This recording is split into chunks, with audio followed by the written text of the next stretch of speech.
All right, welcome back to the channel. Huge news.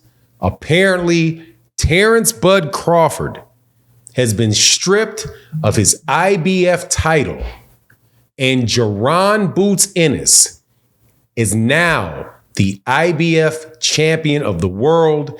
This, according to a report that came out by Michael Benson and the new IBF rankings. Shocking, but man, the IBF, gotta tell you, man, they do what they do. Let's talk about that in this video.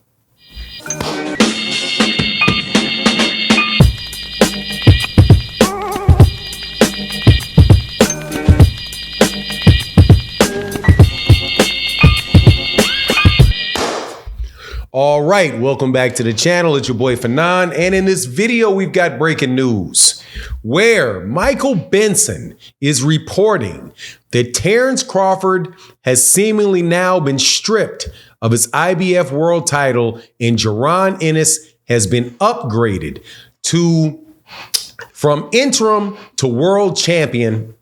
No official announcement yet, but Ennis is now listed as champ with no mention of Terence Crawford in the new IBF rankings. Now, before I get into that, let me welcome you back to the channel. If you are new to the channel, please accept my invitation to hit the subscribe button, hit the bell icon so you can be notified of when we release more videos. And if you're a longtime subscriber and supporter of the channel, thank you so much for your continued support. Man, this is really, really wild because Terence Crawford was the undisputed champion at 147 pounds, beating Errol Spence Jr. in a fight that took place July 29th. And he, subsequent to that, had let it be known that he was not going to be fighting Errol Spence Jr. next, Jaron Ennis next, that he will be in a rematch with Errol Spence Jr., and that fight is going to be, according to Derek James, the trainer for Errol Spence Jr., at 154 pounds. And the IBF apparently took the logical step and said, we are going to move forward with our organization in the 147-pound division. And it now now there's no official announcement made yet, but this would make Jaron Ennis a world champion at 31-0 with 28 knockouts, while Terence Crawford still holds the other 3 belts in the welterweight division, the WBO, the WBA, and the WBC. However, if this is the case that Terence Crawford is stripped, then you can bet that you're more than likely going to start seeing a domino effect with the other sanctioning bodies because Terence Crawford does not have the intent on defending those belts. I don't know whether this is good news or bad news. I think it's obviously very good news for Jaron Ennis, because it was unfair to Jaron Ennis to have to continue to wait any longer for a chance to fight for a title, and I think that's fair to him. I also think that it would be fair to the contenders in the WBC and the contenders in the WBA and the contenders in the WBO for something like this to happen if Terence Crawford does not actively say or affirmatively say that he's going to be staying at 147 to defend those titles.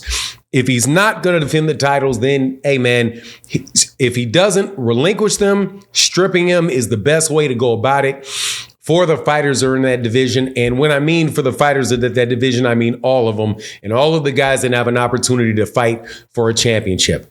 Take, for example, the WBO.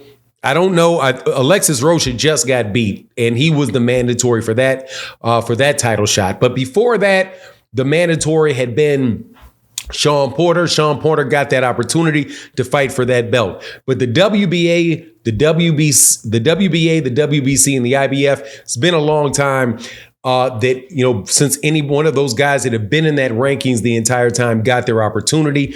And it was a good reason for them to have had to wait, because the sanctioning bodies were working and allowing the fighters to that held the championships, specifically Errol Spence and Terence Crawford, to fight each other. And, all of pretty much the second half of 2022 was held up in that negotiation, and a lot of fighters missed fight dates. It would be unfair for that to continue for those fighters. Now, Jaron Ennis, I think it's really especially good for Jaron Ennis, because now Jaron Ennis is going to be able to get a fight. People will say, okay, if I am going to get a championship shot at a championship shot, the IBF champion is out there. Jaron Ennis is the IBF champion. So that's a reason for these guys to go ahead and fight him. Also, if Jaron Ennis is the IBF champion and Terence Crawford decides to stay there, that's a reason for Terence Crawford to fight Jaron Ennis so that he can become an undisputed champion again. Now, what I do believe is going to happen, though, is I think that Jaron Ennis is going to be at 147 pounds, and he's probably going to walk through the rest of those dudes in that division and get an undisputed champion at 147, undisputed championship at 147, and will probably wind up building his name and his reputation that way, and eventually move into a big star status that he should move into because of the talent and the skill set that he has. But he will also have to earn it, because then people will be willing to fight him. And there's some other good fighters out there in that division, not named Terence Crawford and not named Errol Spence. Right. But I do believe that he is just, that he's levels above the rest of those guys in that division. But as people often say, time will tell. He's going to have to prove it. But this is, to me, I don't mind it at all if this winds up being the case. Terence Crawford is probably going to be looking for the big money fights. A lot of people say that's what he should do. That's what he and his camp have said that he wants to do. And if he is going to do that, now that he's been stripped, hey, no need to call for him to fight Jaron Ennis. Go to 154, do what you're going to do. But also make sure you drop those rest of those belts off so those other guys can have an opportunity to fight for these championship fights, man. So, but on a note about the IBF, man, the IBF don't play, man. I was telling people this is something that the IBF would do. If the IBF says if IBF says, look, man, we will strip you, we want you to fight this guy, or they make a promise to a fighter, a lot of times they will follow through on it, whether or not the guy that they have to strip is a big name fighter or a small name fighter, because they definitely stripped Canelo Alvarez when Canelo Alvarez did not fight Sergey Deverenchenko. But hey, man, really interesting information. You let me know what you think in the comment section. And with that, I'm out. Peace.